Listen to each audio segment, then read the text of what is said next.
下一題第8題就有啲長啊，呢一題係啦，咁呢一題咧就係相對比較難少少，因為我特登喺後面放啲難啲嘅題目俾你哋做一做挑戰下咁樣。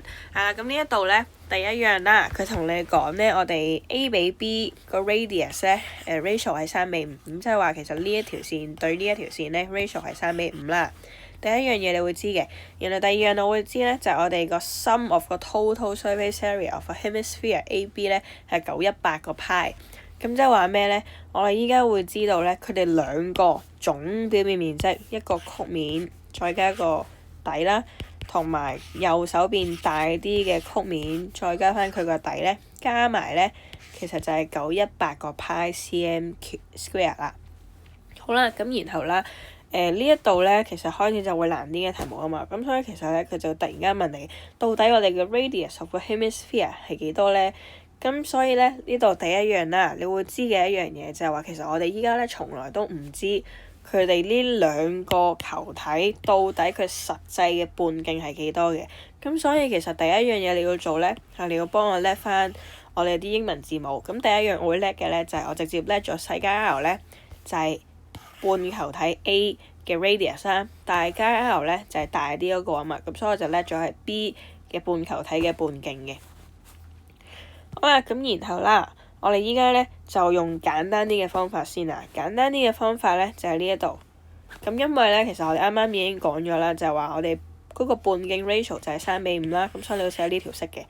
呢一條式，當你轉翻做份數啦，你會變咗 R 細加 R 除大加 R 啦，就會等於3/5啊嘛。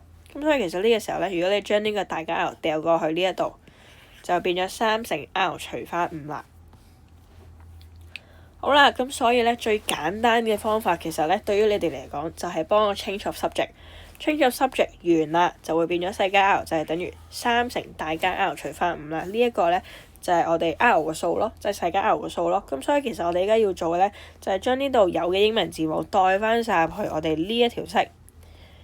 咁我哋就會揾到條式嘅，揾到個 R 係幾多㗎啦。咁即係咩意思咧？就我哋其實已經係有條total surface area 條式㗎啦嘛。total surface area 條式咧，左手邊我個 A 先啦，就應該係4πr square 除翻2加翻我哋底嘅面積啊嘛。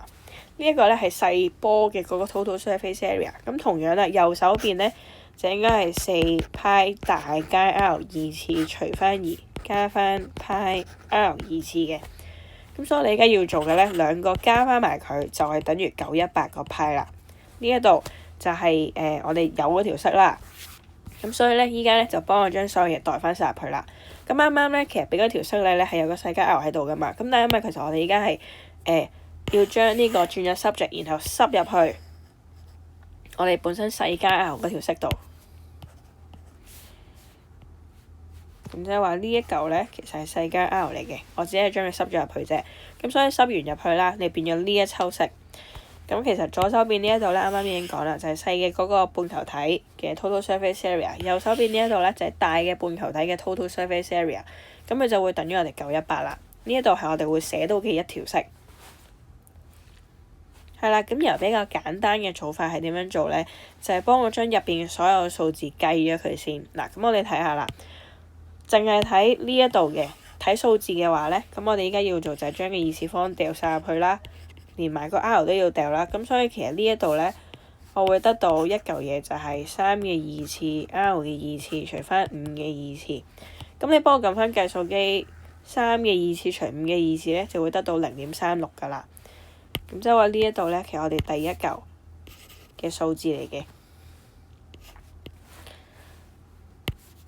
好啦，咁又同樣啦，右手邊咧，我哋要計嘅數字咧，第一樣咧計翻呢一樣呢嚿嘢，然後咧再幫佢乘翻個2同埋除翻2，咁你就會得到下面我哋呢一度要計嘅咧，就應該係呢一度綠色嘅呢一個。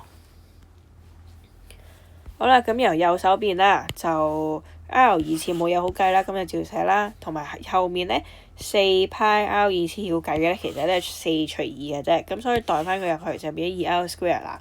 咁呢度你會問一個問題嘅，點解所有派唔見晒咧？就因為我已經將佢約晒啦，你已經見到成條式，第一個有派，第二個有派，第三個有派，第四個有派，右手邊都有派，咁所以其實我將所有派約走晒。咁約完咧就會變咗呢一下面嘅呢一條式啦。咁呢一條式咧點解要特登寫小數咧？就因為我對於你哋嚟講寫小數會比較容易理解點樣係加。就因為我哋依家有0.36個蘋果，有0.72個蘋果，一個蘋果，兩個蘋果，咁加埋幾多個蘋果啊？咁你要做嘅咧就係幫我將綠色嗰堆數字用計數機加翻埋佢，加完咧其實你就會得到4.08呢個數啦。咁所以啦，之後你要做嘅就係你見到我哋左手邊呢兩個數乘緊㗎嘛，乘緊嘅話咧就幫我將呢個掉翻過去變除啦。咁就除完啦225，咁然後再開方翻咧就變咗15啦。咁之後係咩咧？我哋大嘅波半徑咧就係15 cm。好啦，咁然後去到最尾啦，因為其實我哋睇翻題目啦，睇翻題目咧，人哋係同你講我哋揾 A 嘅 radius，即係細啲嘅半球體嘅 radius 啊。咁所以咧呢一度最尾咧就幫我將我哋嘅15代翻入去我哋啱啱一開始寫嘅呢一條式入邊，代翻入去咧就會變咗咁樣啦。咁所以你而家要做嘅咧就係幫我將15掉翻過嚟乘咗佢。咁乘完咧，我哋就會得到個答案咧。其實我哋嘅細楷 R 就係9 cm 啦。呢一度係 Part A 嘅答案。咁 Part A 嘅答案咧，我俾少少時間你幫我抄一抄啊。咁我可能俾呢一個30秒你啊。咁如果你其實本身呢一題已經做咗㗎啦，咁你可以睇埋右手邊用 ratio 嘅方法點樣做嘅。咁但係呢個其實因為關乎到我哋 Form 1你 ratio 嘅 concept 好唔好啦。咁所以我見大部分人都唔記得晒 ratio 嘅意思，咁所以不如就簡單啲用數字去計啦。呢個會方便啲嘅。咁如果你真係記得嘅，你就可以使用呢一個方法去做。睇下你記唔記得啦。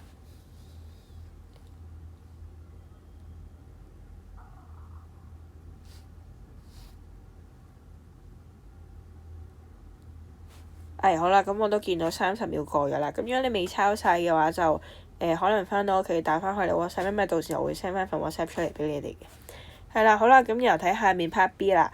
Part B 啦，人哋同你講咧，我哋呢一嚿嘢咧溶完之後，即係呢兩嚿嘢溶咗，然後咧就變咗一個空。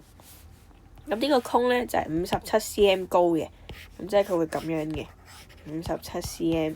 咁到底佢 base radius 係幾多咧？咁我哋依家咧就可以諗翻一樣嘢先。我哋呢兩嚿嘢其實溶完咧，佢個體積唔會變噶嘛。咁所以其實溶咗之後，佢哋兩個加翻埋嘅體積咧，就會等於我哋呢一個空嘅體積啦。咁所以其實你依家要做嘅咧，就係幫我最簡單嘅 let 翻我哋嘅 R 係做個 radius of circular cone。咁但係咧呢度有一樣嘢好小心嘅，就因為咧我哋依家其實咧就係上面Part A 嗰度，我哋已經叻咗細楷 R 同大楷 R 啦。咁所以話下面嗰度咧，再叻同一個英文字母嘅，我會扣你分嘅。呢一度你唯一可以叻嘅英文字母咧，就係你冇出現嘅英文字母。咁即係咩意思咧？我呢度咧就叻咗個 K 嘅，我叻咗個 K 做佢個半徑。咁所以呢個位小心啲啦。咁呢一度要做咩咧？第一樣咧就直接幫我計翻我哋到底兩嚿半球體佢個體積係幾多先，咁加翻埋佢啦，幫我。係啦，咁加完之後咧，你就會計到2736派。呢一個咧其實就係總體積，兩個加埋嘅體積。係啦，咁然後下面就可以幫我 set 翻啱啱條式啦。我哋啱啱計到嘅呢一個數，其實咧就可以變翻我哋嗰個圓錐嘅嗰個體積嘅。咁所以咧，代翻晒啲式入去2736派咧，就應該係等於圓錐嘅體積。咁圓錐嘅體積咧，就應該1/3派乘翻半徑2次啦，再乘翻我哋嘅高嘅。